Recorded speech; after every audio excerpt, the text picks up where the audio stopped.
Rica.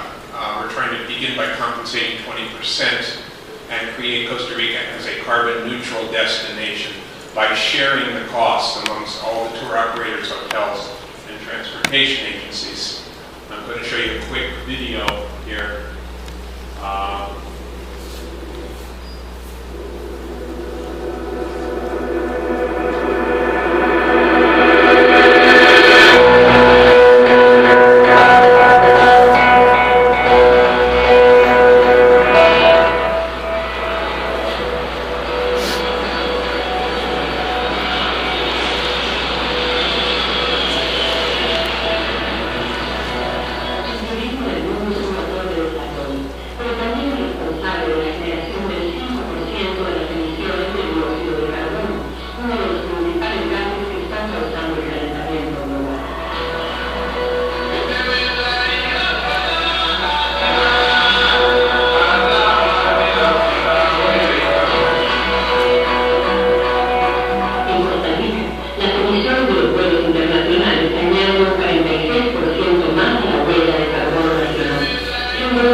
That's a quick view of what we're doing with BCC, which stands in Spanish for Viajeros con Conciencia Climática, or climate conscious travelers.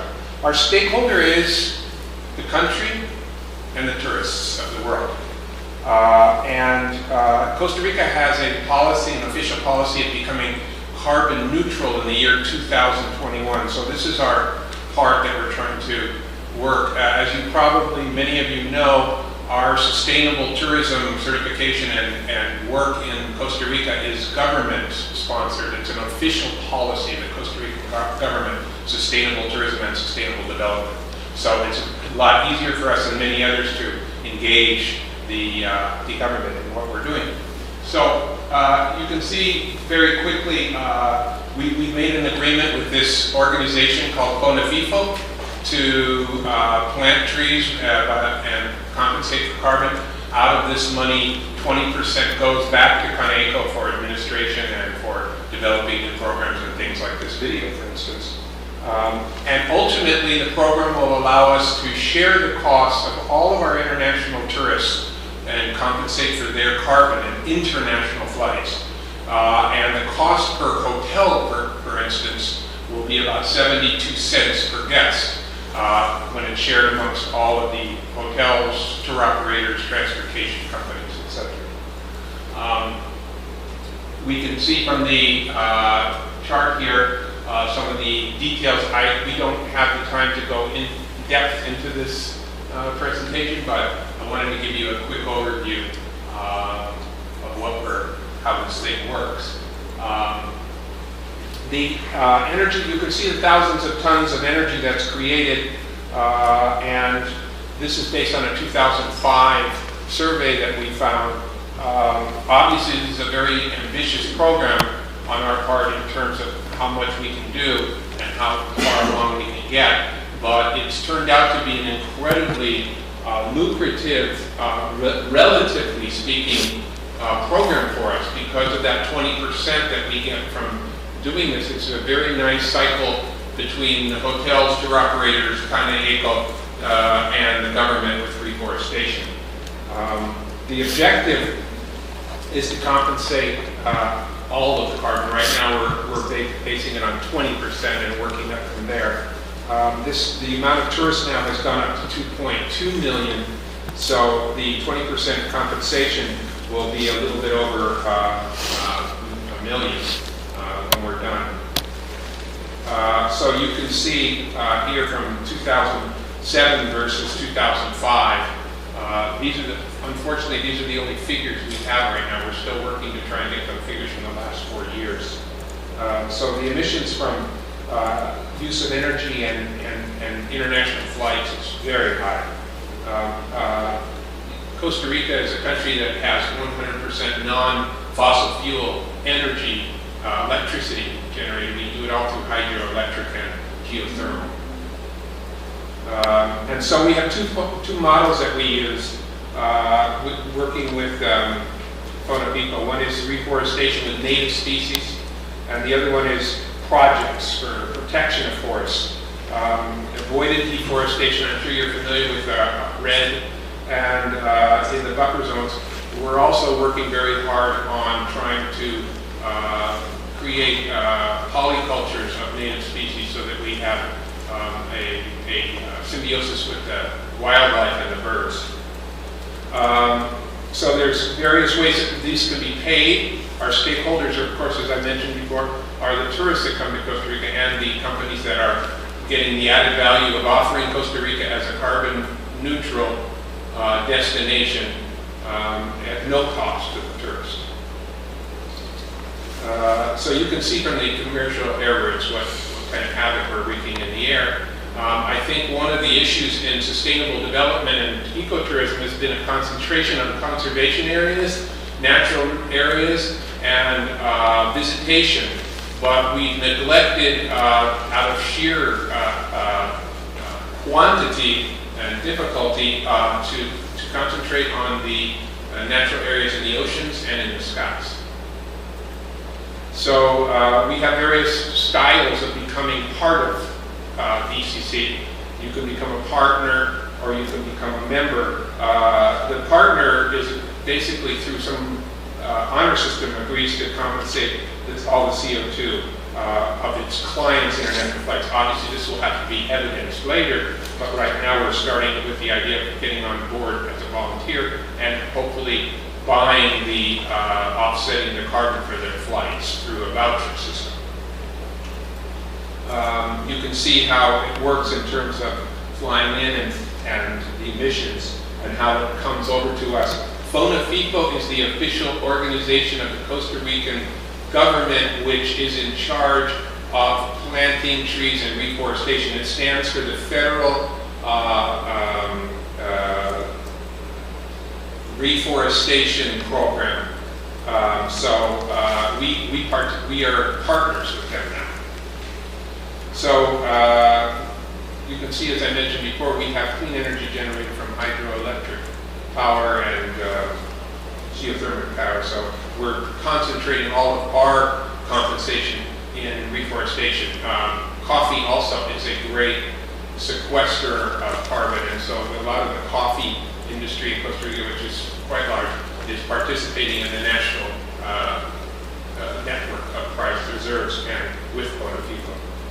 So what we've done with that is, pushed it forward into the idea of added value for a tourism entity, and then helping to conserve the natural areas and reforest through the BCC's program, which would create a kind of nice alliance between all the hotel, tourism operators, and transportation operators with the reforestation projects. And so we become the first partner officially with FONAVIFO. And we can see how this will benefit your company.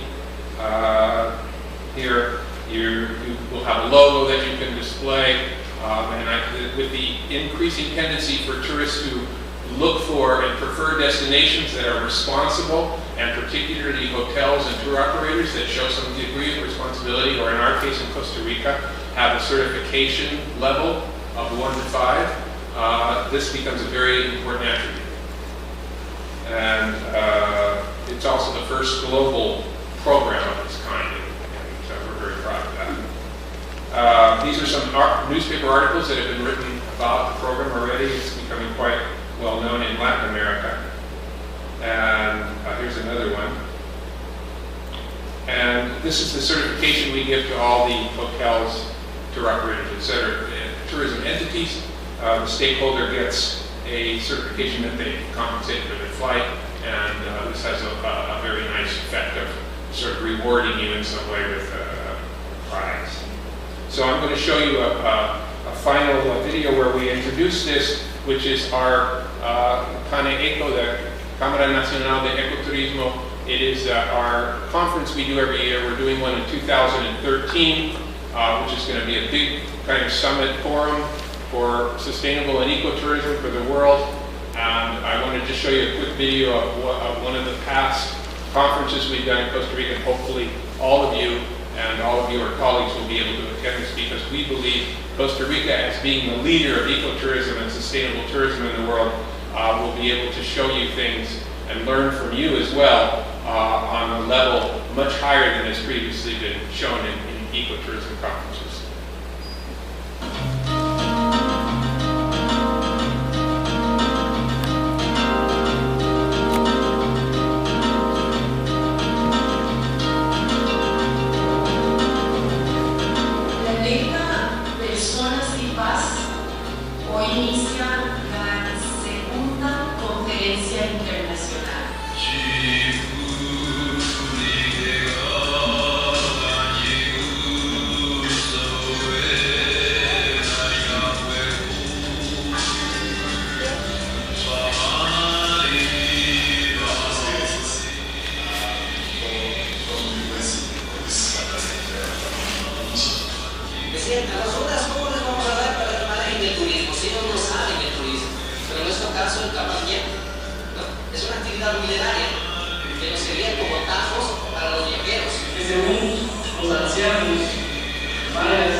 So that's the end of my little discussion today.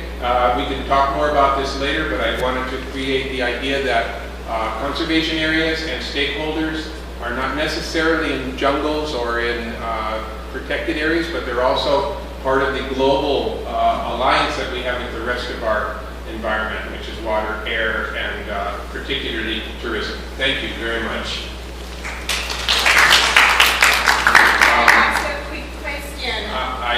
Yeah, okay. Just very quick to say that, thank you. Who is it that pays the mix-over, the donation of however much it is? The visitor that pays at the hotels or through the airlines? Or? We're only going to, we'll save the questions for after, but I'll answer this one now. Ultimately, the project will work in its second phase, which is going to be beginning very soon. That the actual hotel operators, wholesalers, tour operators, travel agents, etc., will be in putting that into their own costs. The traveler will not have to pay anything at all, so that their trip will be a carbon neutral trip without any extra cost to them.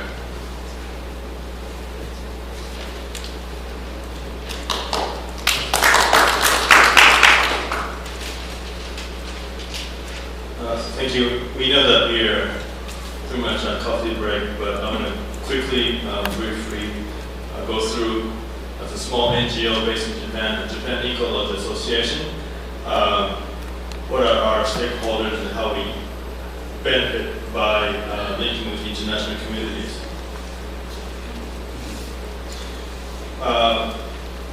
As a very small NGO, of course, no one really knows about Japan Ecology Association unless you're really involved in ecotourism in this part of the world. We have started almost 7 years ago as a very, very small entity. We still are, but now that we're trying to work towards international standard, that gives us a tremendous benefit in making sense to what we do. This is a sort of old map, but we have 10 lodge members at this moment. They're more in the north, in the snow country, rather than in the south. But what we do is these are all small lodges. I would say the biggest one have maybe 20 rooms. As an association, we would advise them how to improve their sustainability, providing first benchmarking, then also going to the certification scheme. All these lodges based in rural areas have no idea, well, they have the idea, but they don't have the whole approach of improving sustainability. They may be doing well on recycling, but at the same time, they may not be doing too well on conservation of the area, in terms of biodiversity, for example, or introducing the alternative energy sources, things like that. So what we come as an association is we have 4 levels of membership. We, of course, have the individual members who like to stay in those lodges, who can give us the feedback of how they operate. And second is the lodge members who are seeking to improve their sustainability. And thirdly, we work with mostly the small businesses, but they are the building material manufacturer. They could be one of those septic tank makers. It could be just roofing materials. Anything that is involved with the lodges, including some of the transportation and telecommunication.